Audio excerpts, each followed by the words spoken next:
my name is Lisa Edge and I am the Director of Lancashare and the Chief Exec of a company called GB Shared Limited. My time began very young on a Bolton estate where I grew up with a lovely family. I was the youngest of 5 children. My parents taught me old school values of looking out for others and helping those less fortunate, and everything went swimmingly well until I was about 15, 16. Sadly at that time my parents divorced and the family fell apart and I just went off the rails. I didn't finish school, I didn't get any qualifications, I found myself having a baby quite young, and suddenly I'm on a council estate in Bolton with just 0 prospects. And of course when children are born it does change everything, and it becomes about them and not about you. And you know, you look down at this little one and know that, you know, if you're going to change his future you need to do something about your own first, and that was really the trigger for me in terms of, you know, how do I better ourselves? I'm not sitting here for the rest of our lives, and he's got to have more chances than I've ever had. So I went down to Bolton College and asked them, or begged them, to get me off that estate during the day and give me some training and let me make up for those qualifications that I'd missed out on, to give us a fighting chance really.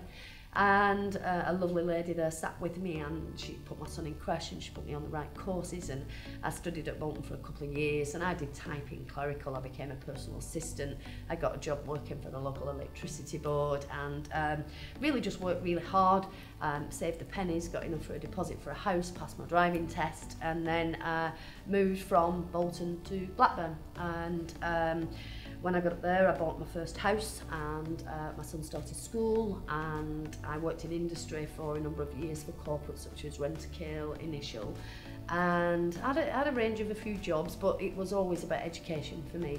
So the way I looked at it is, if education got me from here to here, how much further can it actually take me? So as well as working full time and then sorting the kids and back at night time, it was back to college.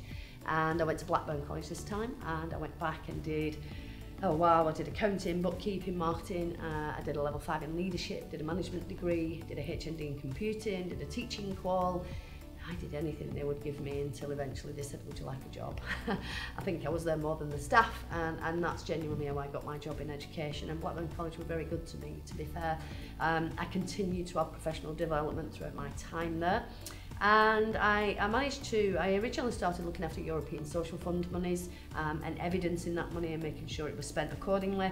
Very quickly we took over what was known as the commercial arm of the college. It's known as employer engagement in today's language, but it was the commercial arm. So it was those few courses in a college that isn't funded.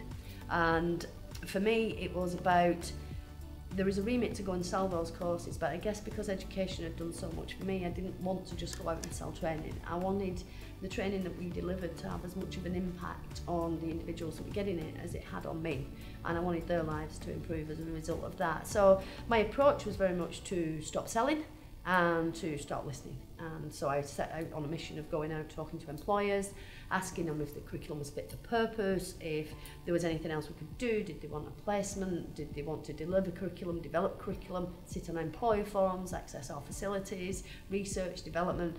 And there's a whole host of ways you can engage with businesses without just selling to them. And ironically, those relationships unfolded. They helped to inform the curriculum. They started to set up employer forums. We put in systems and processes like CRMs to manage those relationships, and it was, you know, one of the best times of my life. I looked after employers at Blackburn College for 12 years. It was fantastic. My son came on to work at the college. He did an apprenticeship in plumbing, and then he became a gas teacher and got his teaching qualifications and still works there teaching gas engineers the trade.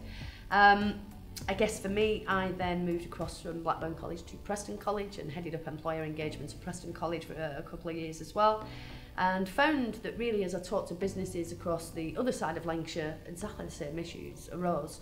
So no matter which businesses I spoke to, the challenges always seemed to be either recruiting staff, accessing funding, advertising the jobs, attracting suppliers, winning contracts, which awards should they join, which networking groups should they go to. So I'd spent many years I'd had this privilege of public sector paying me while I figured all that out, so I shared as much of that information as I could, and then the influence was really sat round a lot of tables like this with, you know, various stakeholders from across the county, and you know, wondering why and how we get Lancashire to succeed even better. And the suggestion really was, why don't we just pool it all?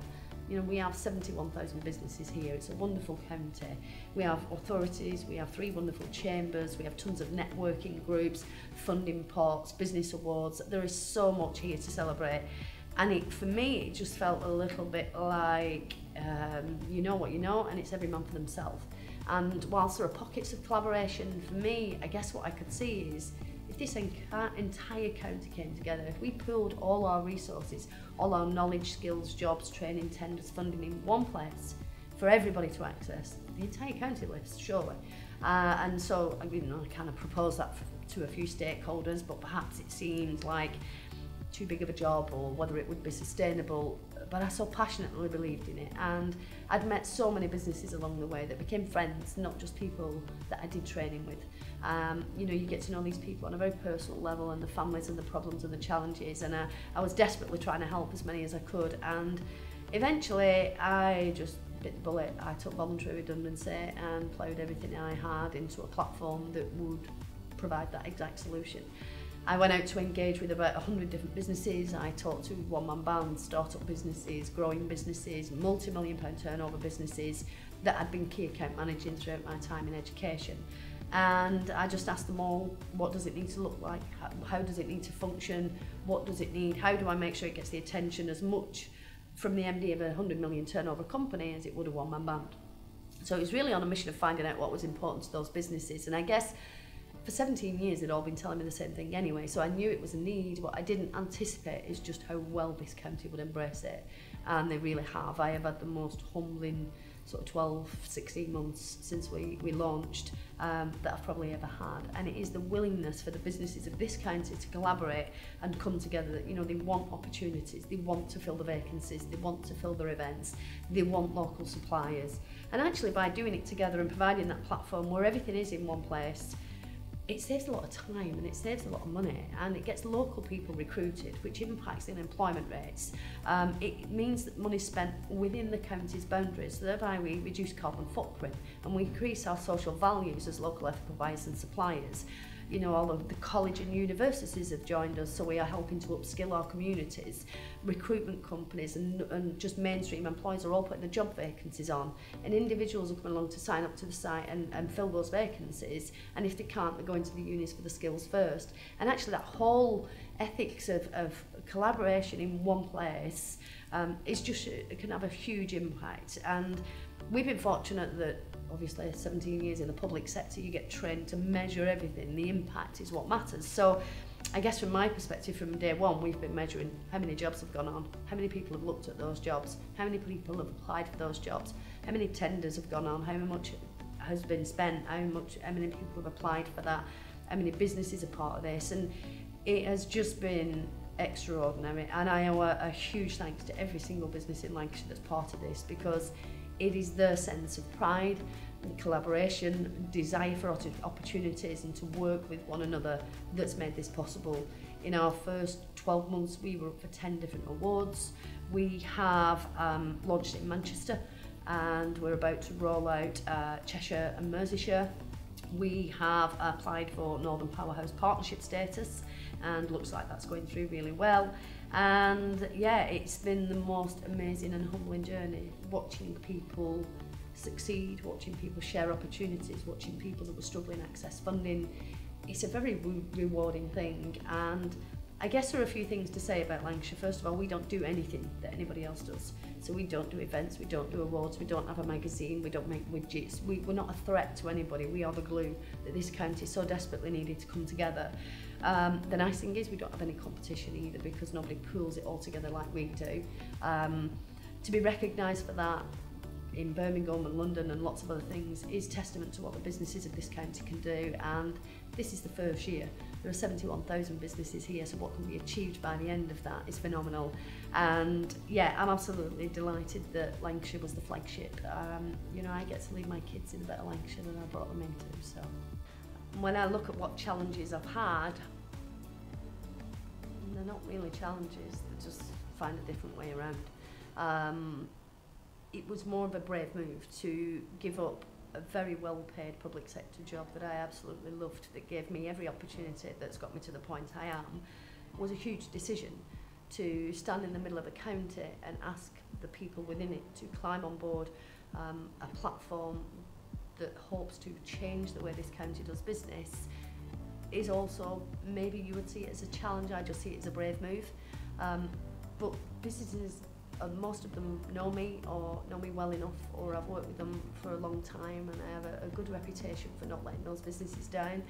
I genuinely wanted to bring something to the county that was honest, ethical and transparent. Not everybody will embrace it. Some people might see it as competition or have their own areas of things, but I'm not physically doing anything other than pulling people together in one space. I guess challenges, I haven't really had any support, I haven't had any funding, no mentors, nobody's come along and said let me help you. This has been me and the businesses of Lancashire. Challenge, maybe. I see it as an opportunity to do great things, and every single day another person comes on board, and every single day somebody else uses the website, and every single day our statistics go up, every single day there's a new job that hits the site. I know what I'm doing, so even when maybe negatives can come in the way, I don't look at those as challenges, I'll look for the positive instead.